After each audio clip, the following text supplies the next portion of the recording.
Coming up on this episode of Nintendo Cartridge Society, E3 is business in the front, gamer in back. It's dangerous to go alone, so the Nintendo Cartridge Society goes with you.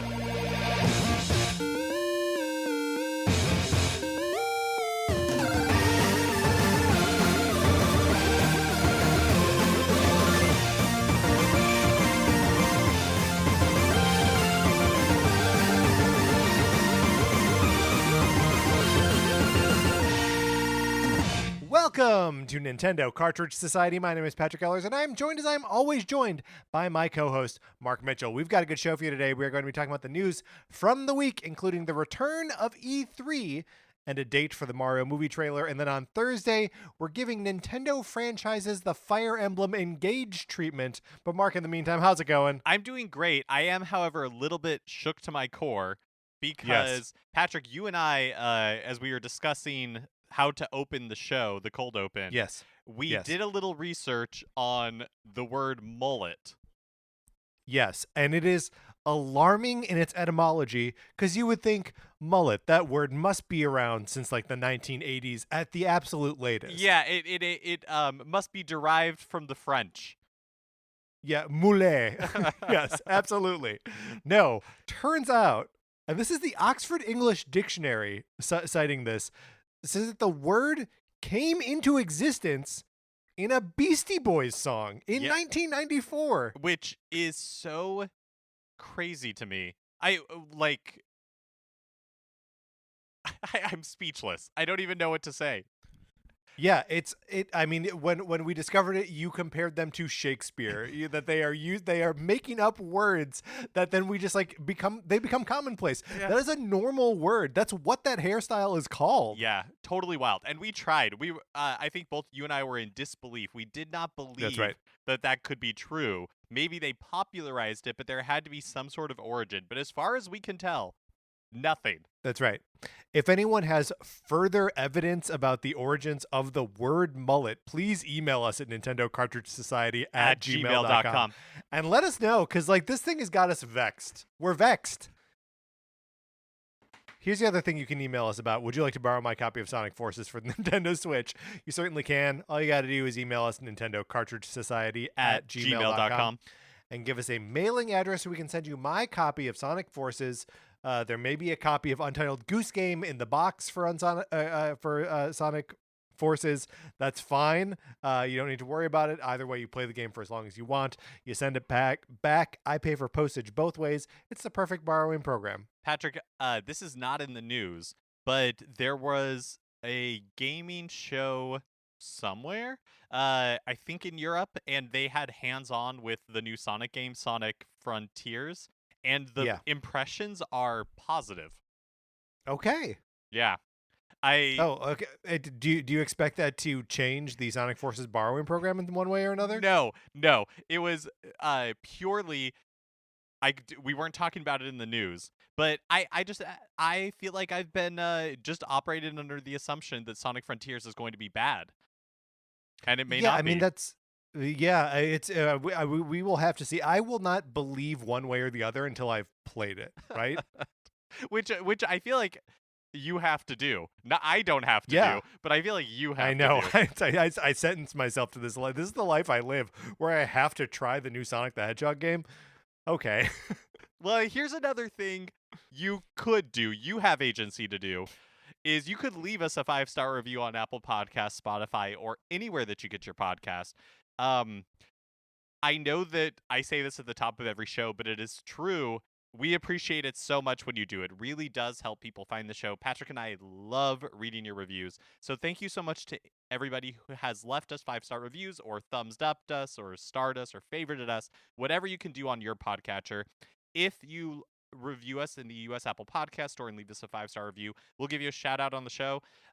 If you leave us a review anywhere else, we can't see it, but we appreciate it no less. So hit us up on Twitter, send us an email, let us know that you left us a review, and we'll give you a shout out on the show. Yes, we appreciate everyone who gives us a review. Also, you should get in our Discord. We've got a Nintendo Cartridge Society Discord.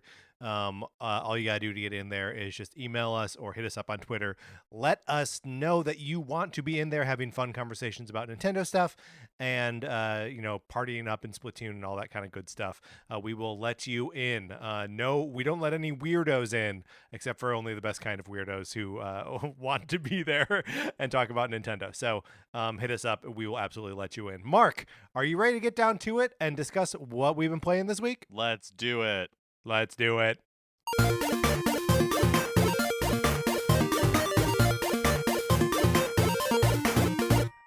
Splatoon 3. Mark, there was a Splatfest this weekend. Yeah, and I was traveling and not like connected when the pre-release Splatfest happened, and so I was excited to get in on my first like official Splatfest in Splatoon 3.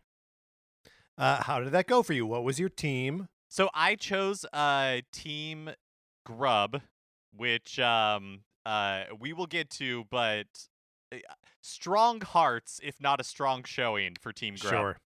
Right. What about you? I was Team Gear. Oh, And I really didn't get into it until Sunday. I had a little bit of a busier weekend on the front side. So it wasn't really until Sunday that I was able to hop in. I did not do any like tricolor battles. And I will confess I did a little bit too much like messing around with different weapons instead of like just rolling with the weapons I know how to work with. So my record, especially later in the day, was not great. But it's still super fun to be playing Splatfest. So much fun to see people like with their dumb little graffiti about like, cheering on their team or trash talking the others. It's just a delight. Yeah, I loved it. It was fun for me to see, like Splatsville in a turf war, or not, sorry, in a Splatfest mode. And Yeah. I like in the first half how like the idols are traveling on these like floating or hovering, I guess, like floats that travel through the city. And then for the second half of it, they are up on a stage, kind of like the Splatfest in Splatoon 2. So I am not great at turf war, so I only played a few rounds, and I actually did okay. But on Sunday, I tried desperately to get into a tricolor turf war because I had not been able to experience one, and I had no luck. Like, I kept getting just regular turf wars over and over, tried different times during the day. So I'm kind of disappointed. Like, I was not at all this time able to do a tricolor turf war, which is a bummer because that's like one of the new features of Splatoon 3 that I was really excited to check out. Yeah, I will also add that I got more like disconnect notices than I was comfortable with. In me, I maybe played for like 2.5 hours, maybe total on Sunday, which isn't really like that long. And I probably got disconnected maybe like 10 times. Not often like during a match, but just like after one had ended or whatever. It's just weird to get like just those like error messages, and maybe that's just like a matter of course of like people signing off so you're left by yourself or something, but it always like presents itself as some kind of error. And that never feels good. I also, like I said, I played some turf war, tried to do some get in these tricolor turf wars, but what I really played a lot of this weekend was more Salmon Run, which I love so much. And I've still only been playing with randoms, and I think which has been fine, but I would really like to get a group together. So maybe I'll see if we can get a crew Go going to the from Discord, the Discord. man. Go to the Discord. Exactly.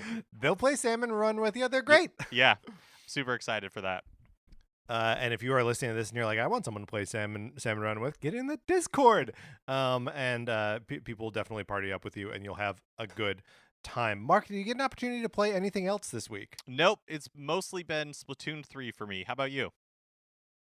So I have been playing Splatoon 3, but also I picked up Shovel Knight Dig, which I said I would do. So this is me being true to my word. Shovel Knight Dig is remember how in the lead up to this we were like, what is this, how is this, what Shovel Knight game is this?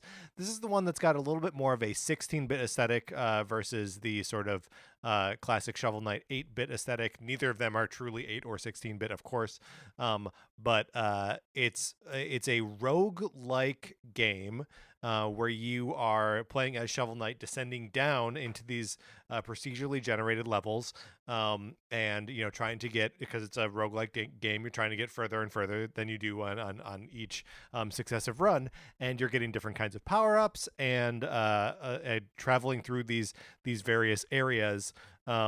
And it's a blast. It feels just like Shovel Knight, and I absolutely have the sensation of like, oh, let me just jump right back in. Like as soon as I die and it starts me back at the beginning, I'm like, no, let's do it again.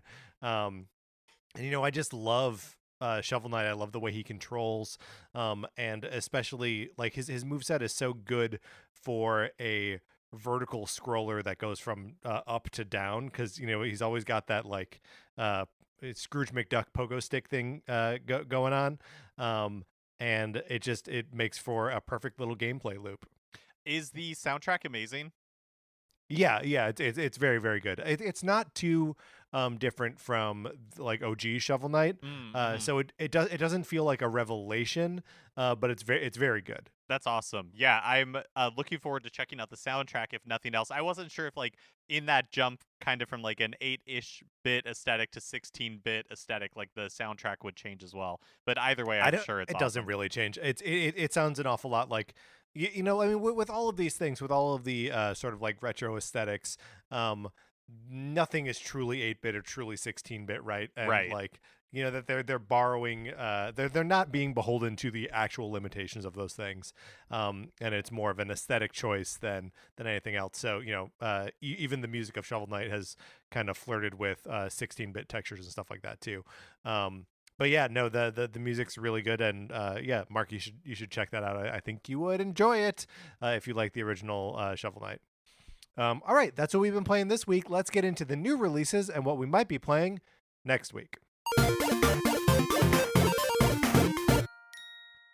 Today, September 27th, a game called Alfred Hitchcock Vertigo is released on Switch. The name alone made me super curious, like, what this is. And so I looked it up. It is an adventure game that is a completely original story, but kind of like inspired by Alfred Hitchcock films, specifically Vertigo, which I think is so interesting to call your name Alfred Hitchcock Vertigo. So I have no information or like no real opinion on the quality of this game. I just thought it was interesting, if nothing else. Yeah. It's got like a decent Metacritic score, right? It's like sitting at like an 80 or something like that.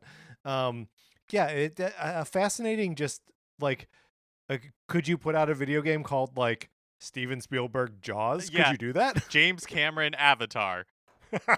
And then also today, Tunic is released on the Switch eShop. Oh, my stars and garters. How did I miss that? Mark, Tunic. I know. Big day. And then Thursday, September 29th, Picross S8 is released on Switch. This is the first game in the series that will have 4-player local multiplayer, plus they're adding touchscreen support. But what's kind of cool is, in addition to this being in Picross S8, the developers are going back, and 4-player local multiplayer and touchscreen support is also going to be coming to Picross S, S2, S3, S4, S5, S6, S7, and Picross Genesis and Master System Edition. I don't know if they're all releasing on Thursday, but they are going back and making these updates to all of these Picross titles. This is incredible. This is amazing. Touchscreen support, obviously a huge part of what makes the DS and 3DS Picross games so like accessible and fun. I don't know exactly how the because those games are all like stylus games, right? I don't know how exactly that'll translate to the Switch, where you can't use the stylus in the same way. You have to use like your actual finger, and so I don't know if that'll have like quite the precision that you need. I'm also, Mark, what do you make of 4-player multiplayer? I don't know, but I feel like we've got to try this out. We gotta try it. We gotta get 2 more people together. Because does it? and just Are you play all working Picross on the together. same puzzle? Like, is it just like absolute Unclear. chaos? Yeah, it seems like we definitely need to check it out. And Yeah. and Oh, then I was just going to comment that it's amazing now that this is the 9th Picross game on Switch. It's so many. And I think I only have half of these. The original Picross S2 or Picross S, S2, S3, and the Genesis one. I think those are the ones that I have. But I should just get these all because like.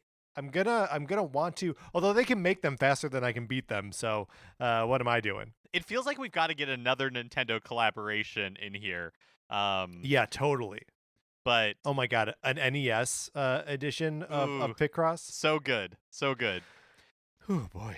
And then on Friday, September 30th, EA Sports FIFA 23 Legacy Edition is released on the Switch. So this is the last year for EA making a FIFA game.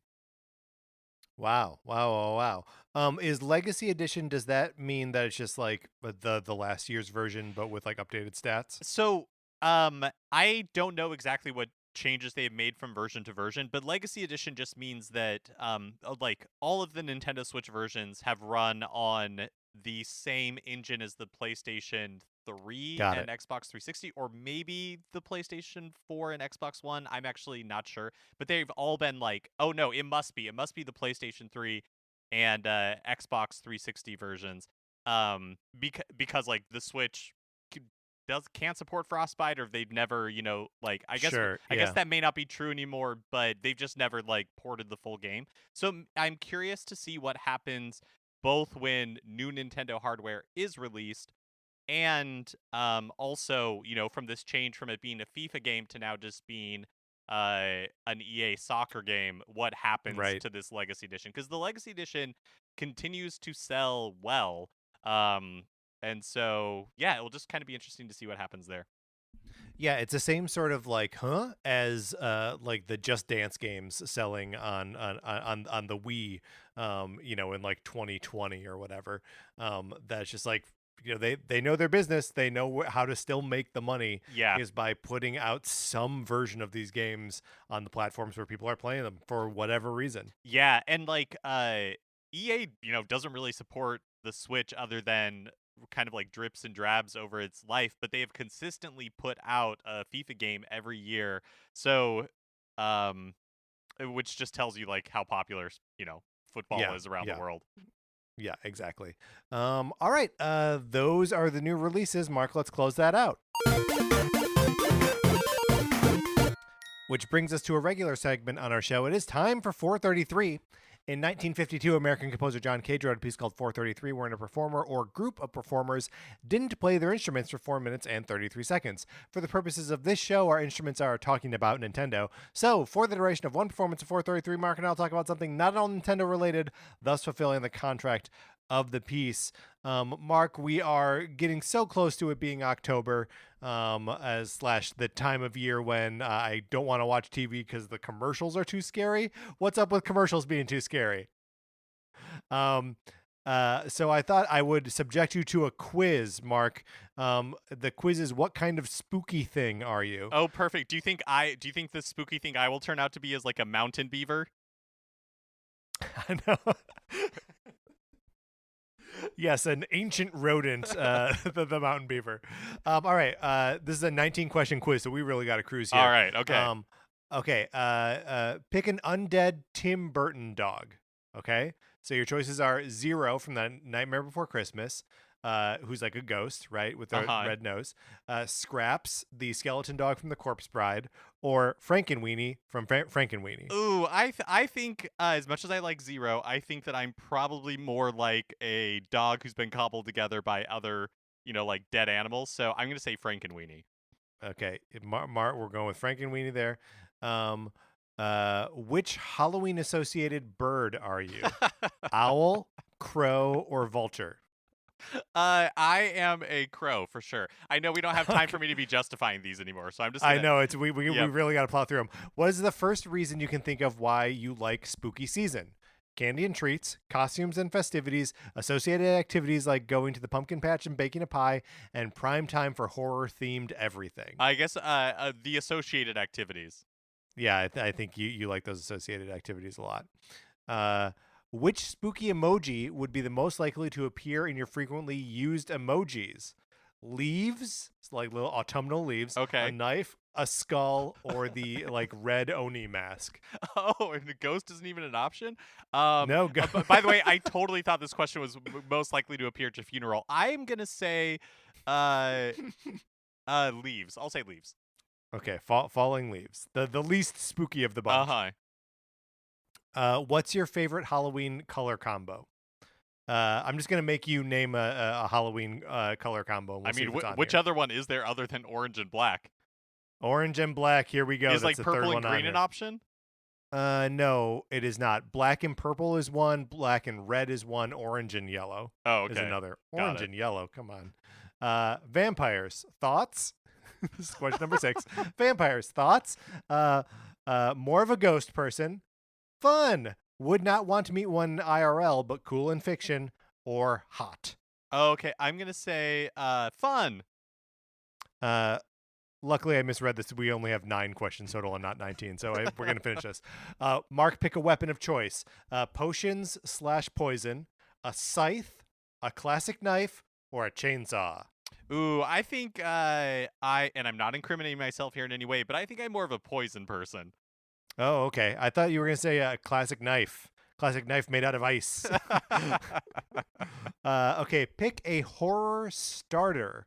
Oh, these are all like scenarios, and they're all too long to read. So I'm just gonna pick one for you, Mark. Okay, and then we're gonna perfect. go to the last I mean, question. we know each other very well, so I trust that you picked like the right one for me implicitly. Yeah, I gotta say, I didn't read any of them. It's when the options to a quiz are multiple sentences long, like that's a guaranteed from me that I'm just not gonna answer it. I still trust you.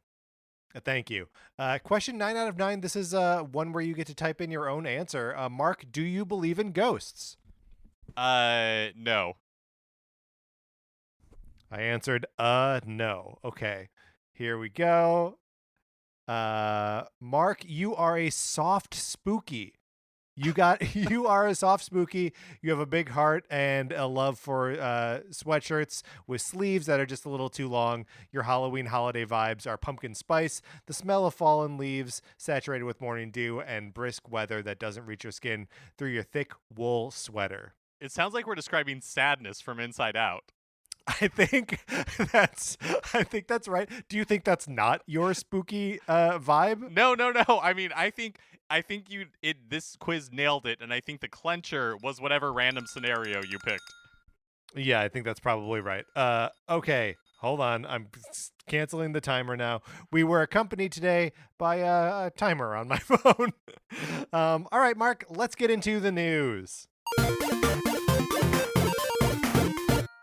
Patrick, you and I have made a lot of jokes at the expense of E3, and Sure. I think I'm probably on the record on this podcast, although there's no way to know for sure, saying that I don't think E3 is ever coming back. But they are really looking to make a fool out of me because we're beginning to get some details about E3 2023, and it actually sounds like they might be making a lot of smart choices.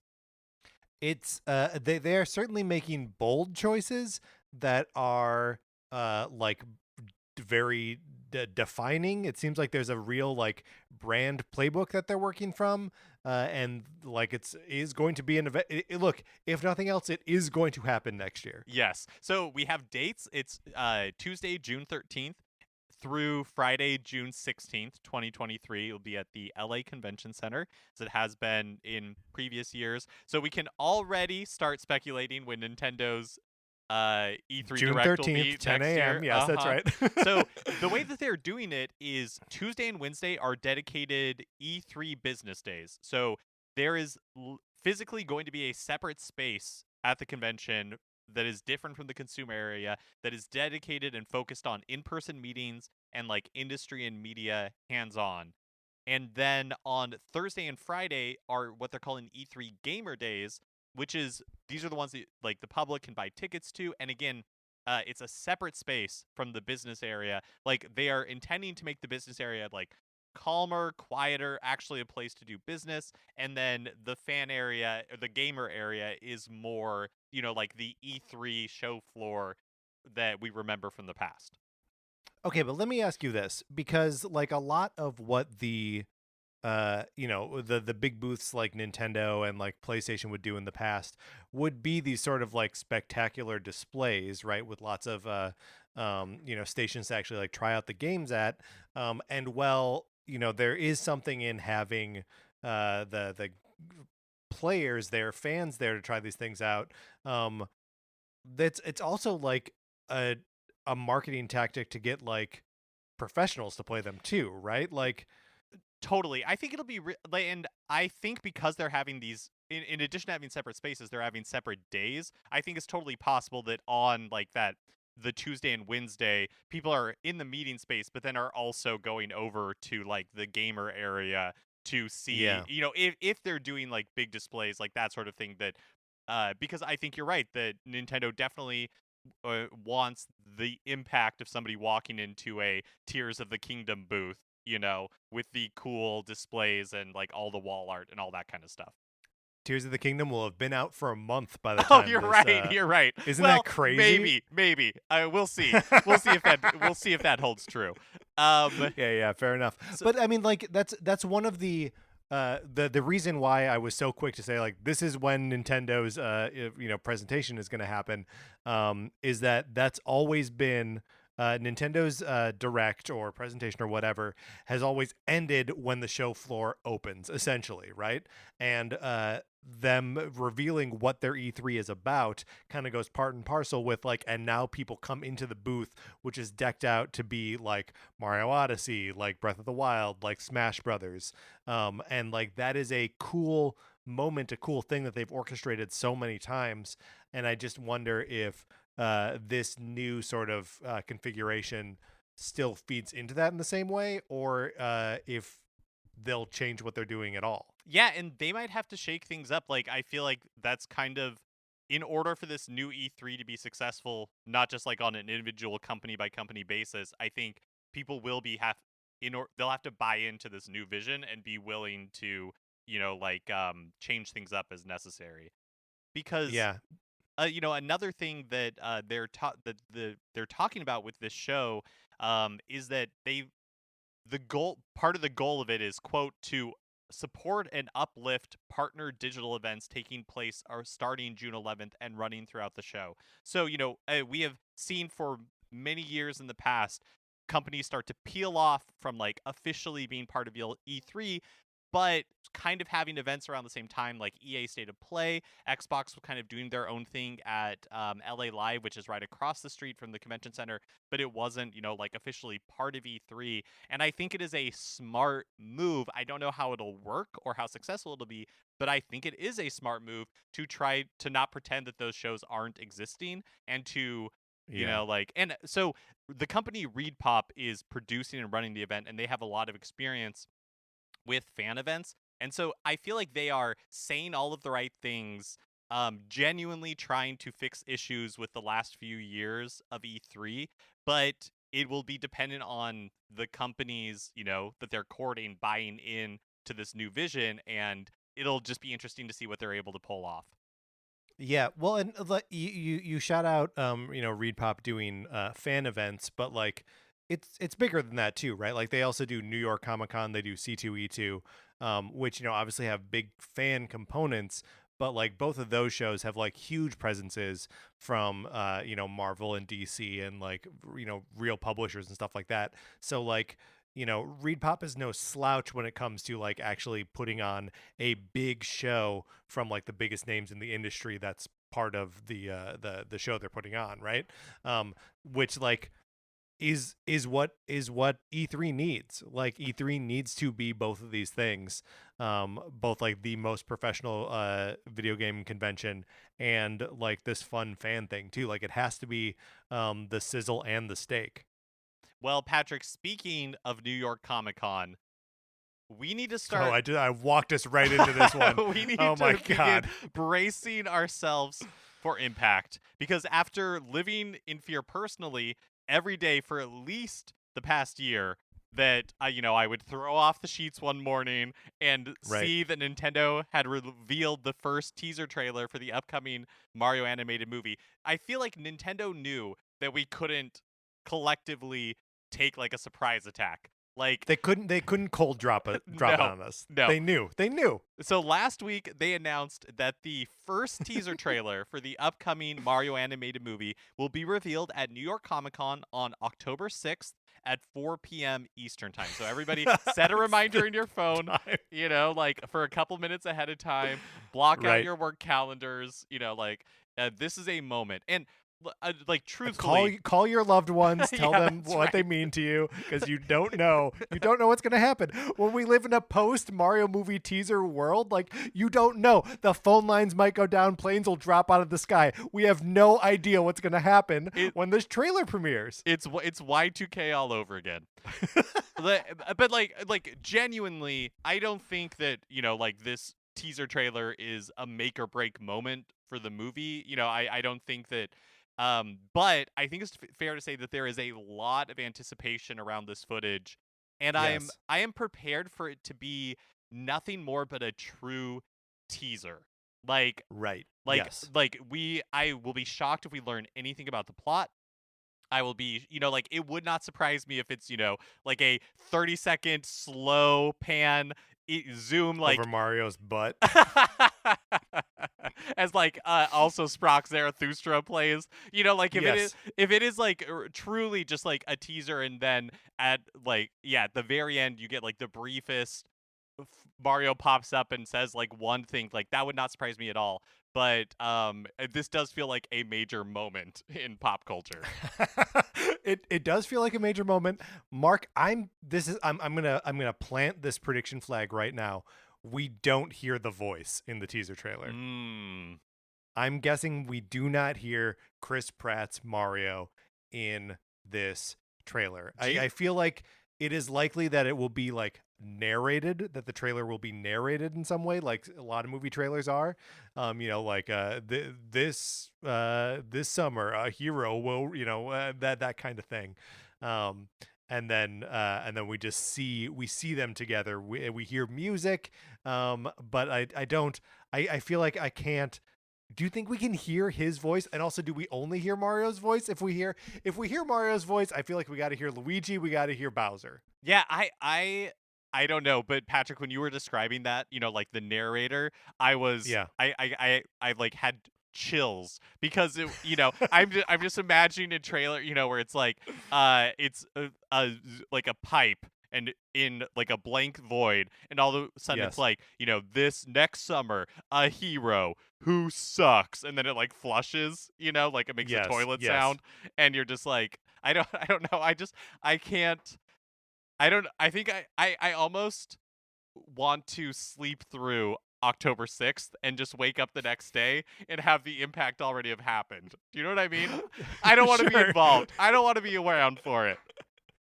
I don't want to have to weigh in. I don't want to have an opinion about it. I just want to know that. Do you think there's any way we could do like a genuine like blackout from this and just like not experience the trailer? I don't think it's possible. I don't Even if we didn't have this show. I don't, yeah, I don't think it's possible either. But we should see if we can watch it together. I think that would be Yeah, that'd be it would be nice. good for solidarity. Okay, so October 6th, what day of the week is that? That's a Thursday at 4 p.m. Eastern, which means it'll be 1 o'clock. All right, we're having a lunchtime appointment on the 6th to watch this trailer together.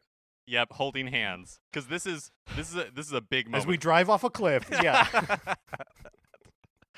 I mean, that's the other thing too, is that like it could be a teaser trailer in that sense, where like it's just the Mario characters recreating like moments from other movies. I said that driving off the cliff, it could be Mario and Luigi holding hands and doing the Thelma and Louise, like that. We could get like that, and then like Bowser turning to Donkey Kong and being like, "We're gonna need a bigger boat." Like all of these things, it could be, this could be nothing. It could be nonsense. Yoshi throwing a sled into a fire. No, it's true, Patrick. That sounds insane, but it really could. This could be anything. It really could be that. Yes. Yep. Well, because that like the angle there is so clear, right? Of like these are the moments that made cinema, and now we're just like putting Mario into it. This is going to be another moment that makes cinema. Do you think that Miyamoto intros it? Do you think he's like does a little introduction, or do you think it is just a trailer drop, like a normal trailer drop? That's interesting. I mean, they say they're premiering it at New York Comic Con, right? So there must be some sort of like presentation around it, right? Patrick, which is worse? We're alive when it drops and conscious, or that's worse. It premieres at New York Comic Con, meaning it premieres in the room, but they do not release the footage online. Oh my God. Do you think that's possible? I mean, they haven't said anything else, right? Yeah. Yeah. No, I mean, you're right. You're right. They have not said, and it'll be available to stream right then and there. No, it could be a just in the room thing. Mark. And then we're going to have to read somebody's like live tweeted description. Right. Of, Princess Peach parting the Red Sea. Right. Man, I don't want to have to read Eric Voss's tweets just to like get the gist of this teaser trailer. All right, we still have a little bit of time. We got to settle down. We got to settle down. We still have a little bit of time to mentally prepare ourselves. Okay, way back in 2019, during a Pokemon press conference, a new Detective Pikachu game for Nintendo Switch was announced as like a follow-up to the Nintendo 3DS game. But since then, we haven't seen anything, we haven't heard anything, nothing. But the game may actually be nearing release. As spotted on LinkedIn, a senior programmer at Creatures Inc. mentions working on the game and that, quote, it's nearing release. And that's all we have. That's what we're operating off of. Let's spin the logic on this one for just a little bit. Because the original Detective Pikachu game, a moderate success, maybe I don't know that it made like too much of an impact on like the gaming market. But that was a late era 3DS game, and B, came out in a world where there was not a Detective Pikachu movie yet. A Detective Pikachu game coming out on Switch has the potential now in 2022, in a post Detective Pikachu the movie world, has the potential to sell like crazy. I think they would be out of their minds to not release this game. Oh yeah, totally. Do you think that it will have amiibo functionality with the enormous Detective Pikachu amiibo that they released? I hope so. I mean, I wonder if, because like you said, this game was mentioned back in 2019. I wonder if the success of the movie made them like rescope the game or anything. If they were like, oh, we can't just have this be like another version of the 3DS game. Like it's got to be bigger or better or look more like the movie or sound more like the movie or whatever. Detective Pikachu the movie does remarkably well render the world of Pokemon, right? In a more realistic and a more vibrant way than a lot of the games do. So like, yeah, it just makes me wonder like what's been the holdup. Yeah, and speaking of like the movie, is it weird that we never got a sequel? Because it was a very successful movie. Yeah, I mean, I think the weirdest thing is that it existed at all, that the Detective Pikachu the movie existed at all, and was anywhere near as good as it was, or even like presented as it was. But yeah, like why no sequel? Why no sequel? So in the 3DS game, Detective Pikachu talks like he has like a Brooklyn accent, or like it's almost, I think people are fan casting Danny DeVito because that's kind of what he Sure. sounds Yeah. like. Do you think in the new game he continues to sound like that, or do you think he sounds like he becomes like more like Ryan Reynolds? I mean, I don't know. Are we to believe that each of these Detective Pikachus is a different Detective Pikachu? Oh, Is this that's like a whole interesting. rash of detectives Pikachu? Like it's yeah, that's interesting. So it's almost like a different breed of Pikachu. Like they Mm-hmm. crossbred Pikachus with detective Pokemon to create a detective Pikachu. I mean, what we need here, Mark, this is what we need, is that we've already got, if we've got like the Brooklyn Detective, that's like a little bit of like a classic like noir flavor, and then I guess I don't know how you would classify the like Ryan Reynolds. I mean, what is that? Just like a 2010s detective, right? Like kind of snarky, a self-aware detective. What we need is the Jessica Fletcher style Detective Pikachu. We need an old lady Pikachu is what we need. I mean, I'll never say no. Yeah. To Pika she wrote. Bang! Last week, Nintendo released version 1.2.0 for that was confusing. I did a point and a Yeah, dot. it was. Throwing a curveball for Mario Strikers Battle League. The update included Pauline and Diddy Kong as previously announced, but it arrived with some other like surprise changes and balance updates as well. And I honestly don't understand the nuance of it, and it would be completely lost on me to try to read through those changes. But one thing I thought was interesting is post-release, when the release notes came out and people started like actually seeing what was in it, the reaction on Twitter seemed to be really positive, with people Hmm. saying that like it fixed a lot of issues with the game, or like, hey, like um next level games is like, they really care, like that sort of mentality. So I would just be curious if there are any listeners out there who have been playing the game since launch, have updated, and have like what their thoughts on it are. Yeah, I mean it's good to know that they're still like kind of tinkering with it. Um I have such a I feel so weird about these Mario sports games that have come out on Switch, in that like they are refining them as they go, like post launch, right? And it's not just about like the other characters coming out after launch, but like really fixing the like issues that people are having with the games themselves. Um, it I don't know. I never want to say that like a company is pushing a game out before it's complete, but in some ways it feels like if they're I feel like the game came out and it wasn't complete, I you know. know? Yeah, I feel like we live in just like such a different age now, Totally. where it's like the game Yeah. that releases is not the game that it could turn out to be. And, and I think there's actually, I totally get what you're saying 100%. But I also think there's something a little bit cool about like releasing something. I feel like No Man's Sky is a really great example of this, right? Where Totally. releasing something, seeing how people are using it, and then just spending a lot of time kind of just like tinkering with it and making it turn into something that's totally like so different from where it started from. Yeah, I guess the thing that rubs me the wrong way about it is just like the reward structure for the most ardent fans feels reversed, Yeah. right?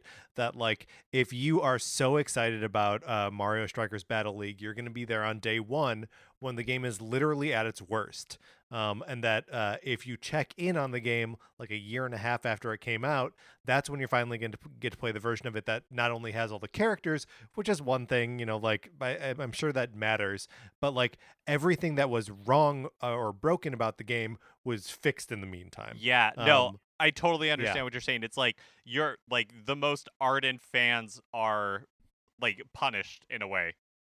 Yeah. Well, and I guess it's just part of the fact that ardent fans of anything now, or of any technology or any like art, interactive art, are really end up playing the role of like beta testers, right? That like, Mark, you and I both have our launch day Nintendo Switches, right? That's the worst version of the Switch that's out there. And, we were rewarded with it because we got it on day 1. Um, and could either of us have replaced our switches in the last 6 years? Yeah, totally. Could have done that. but we didn't. So I don't know where I was driving with that. All of which is to say, like I'm looking forward to this game being like done and complete. And maybe at that point, I'll dip into it. Oh, we are to that point with the golf game, right? Mario Golf Yeah, I think I believe it Super is. Rush. Yeah, I believe it is no longer getting updates. Yeah. Yeah, now is the point where I would like to check that game out, see if it's any good. We have the August 2022 sales numbers in the United States as measured by NPD Group, and the PlayStation 5 was the best-selling console by revenue in August, and the Switch best-selling by units, and the five Continuing the sort of trend of that, right? yes, yeah, five the five Nintendo games in the top 20 are across all platforms are Mario Kart 8, still chugging along at number 6, just incredible. Yep. Xenoblade Chronicles 3 holding strong at number 10.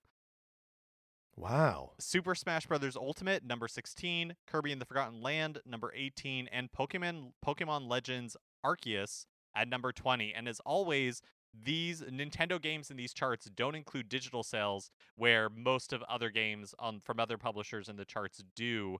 And it's it seems like digital sales for Nintendo just continue to grow, and for certain games are like over 50%, which is pretty remarkable. Also, something to keep in mind here: both Mario Kart 8 and Super Smash Bros. Ultimate have large DLC packs that also wouldn't be accounted for in these numbers here. So, like, I would guess that these games are making them a ton of money. It's kind of incredible to see Xenoblade Chronicles 3 at number 10 here. Yeah, holding on its second month. Mm-hmm. Oh wait. Oh yeah, second month, right? The game released in July? At the end of July? Yes, I believe that's Yeah. true. Yes, that's right. That's right. Also, just Madden NFL 23 was the best-selling game of the month overall. Starting October 25th, Nintendo is removing the ability to sign into Nintendo accounts through a linked Facebook or Twitter account. So, you can still sign in with social with like Google and maybe a few other services, but Facebook and Twitter will be removed. Additionally, it will no longer, which this part makes sense, will no longer be possible to earn My Nintendo points through missions that require linking a Nintendo account to a Facebook or Twitter account. Yes, and this is all good, I think. Mark, do you find it weird how many like other services you can sign into by using a Facebook account? Um, I don't have a Facebook account. Well, I guess technically I Right. do because I have Instagram. But so yeah, I never use it as an Maybe you option. have a Meta account. Yeah, that's right. That's right. That's right. Yeah. But yeah, it is something that is really prevalent for sure. Yeah, and it's just part of the sort of like ultimate data collection thing, right? Where you're signing into Grubhub or something, but you're doing so via Google, and then Google knows where you're spending your money on food, probably where you are, that you're drinking too much, or like it's all kinds of information there. So it does feel weird to be like, why would they turn off this functionality? But it's also like, yeah, why is that functionality built into so much stuff? Also, Nintendo's officially discontinuing the Nintendo 3DS and Wii U image share services, meaning you won't be able to, upload images to Facebook or Twitter from your Wii U or 3DS. The image, if you have done that in the past, they're not like deleting all of the images, so those will still be posted. But Hmm. yeah, what a weird note. I would assume they don't have the ability to do that. well, I think you would be right, Patrick. They do not. Confirmation. Very good. It's this is fine, right? All of these the 3DS and Wii U online services are just slowly being sunsetted one at a time here, right? Yeah, and it feels like the eShops really are just going to be the final plug that Nintendo pulls on these consoles. Yeah, which is due later this year, right? That we won't be able to buy anything on them in any form? I think it's March 2023 is Oh, man, when okay. the eShops officially, like, you won't be able to make any new purchases of any kind. Although I guess at that point you'll still be able to download. Re-download. Yeah. Exactly. So not dead yet. Not dead yet. No, but there will come a day, Mark, Yes. where you won't be able to anymore. And I wonder if Nintendo will have replaced those virtual consoles on. I guess Switch is really the only option at this point. Um, but like, obviously, we won't hear anything about that until those services are gone. Just because they want to make sure that they wring the last few dollars out of the people who don't want to say goodbye to the Game Boy Advance library just yet. And finally, the results from last weekend's Splatfest that we talked about at the top of the show, but I held it for now, is it was Team Gear versus Team Grub versus Team Fun. Like, what would you want to bring to a desert island? And the final results, Team Gear kicked a lot of trash, 25 points, the winner. Team Grub, my friends, 0 points through the weekend, and Team Fun a strong showing at 20 points. Just running through the other, like, the individual categories. So by votes, Team Gear like 58%, Team Grub 20%, Team Fun 21%. So this is just like who chose what team.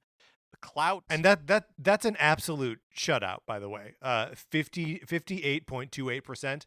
That's bigger than the other two combined. Yeah. Yep. Which is sort of astounding. I was on Team Gear, and I wasn't doing it because it was popular. I'm not saying it was popular because I was doing it, but maybe maybe it was. And then for Clout, parentheses open, Team Gear like 35%, Team Grub 31%, Team Fun 33%. Much closer there. And then Clout Pro, Team Fun actually took this one. Team Gear 33%, Team Grub 30%, and Team Fun 36%. So our official results from the first Splatfest in Splatoon 3 in the book. It's the fact that there are 3 teams makes such interesting math stuff happen, right? Yeah. Back in the day, it was kind of clear, like whenever there was an underdog between like the two, that then there would be a sort of natural correction of the people jumping to the defense of the underdog. But now there's like, I don't know, if there's an obvious choice now, there are 2 underdogs. So I just don't. I feel like this third option has thrown chaos into the mix here. Which I feel like is so appropriate for kind of the vibes of Splatoon totally. 3. One thing I don't have in front of me, and I didn't clock during the Splatfest, is what the midpoint results were, because I am really curious if this new tri-color Splatfest is kind of doing what they intended, where, hey, if you're behind, you have an opportunity, in theory, to, like, claw your way back. Yeah, it's my understanding that Team Gear was ahead at the half. But I actually don't know where I saw that information, so it might not be right. I think you're right, but I wonder if, like, it became more balanced, like if Team Fun was able to, like, like gain more ground. I don't know. It would just be interesting to see, like, how this plays out and how they continue to rebalance Splatfest throughout the year. Mark, have you been paying attention at all to your stats and stuff in Splatnet using the Nintendo Switch Online No, I haven't phone been. app? So I was a little confused about it earlier. People were posting screenshots in the Discord. And it actually is a pretty cool resource to take a look at like how you've been doing, and just like what weapons you've been using, what your success rate is with all these things, and like and just starting to see the sort of results of the Splatfest. Now it shows like the Splatfest so far, and shows who was the victor and what team you were on, and I feel like that'll be a fun resource to look back on later after there's been like 50 of these things. Yeah, I don't know, I think for the first time ever I'm interested in using the phone app, the Nintendo Switch online app on my phone to like track stuff. I re-downloaded it to my phone and in preparation for Splatoon 3, and I hadn't used it in at least a year. It is way better than it was the last time I used it. They have genuinely been making improvements to it for sure. But again, they should really be adding a music player to it that unlocks tracks as you unlock them in the game. I don't know why that's not a feature on this thing yet. It should be. All right, Mark, let's close out the news. All right, that is going to do it for this episode of Nintendo Cartridge Society. Remember, please rate, review, and follow us on Apple Podcasts or wherever you get your podcasts. If you like the episode, you should share it with whoever you think may enjoy spending a little less than an hour with me and Mark on a Tuesday night. You can follow us on Twitter. I'm at Patrick_Ellers. Mark is at MKE Mitchell, and the show is at Nincart Society. We also have a Facebook page, which is just Nintendo Cartridge Society. Anthony DeLuca made our logo. Our theme music is provided by 8-Bit Betty. You can get more of his music by going to 8bitbetty.com or by listening right now. For my co-host, Mark Mitchell, this is Patrick Ellers saying thank you for listening.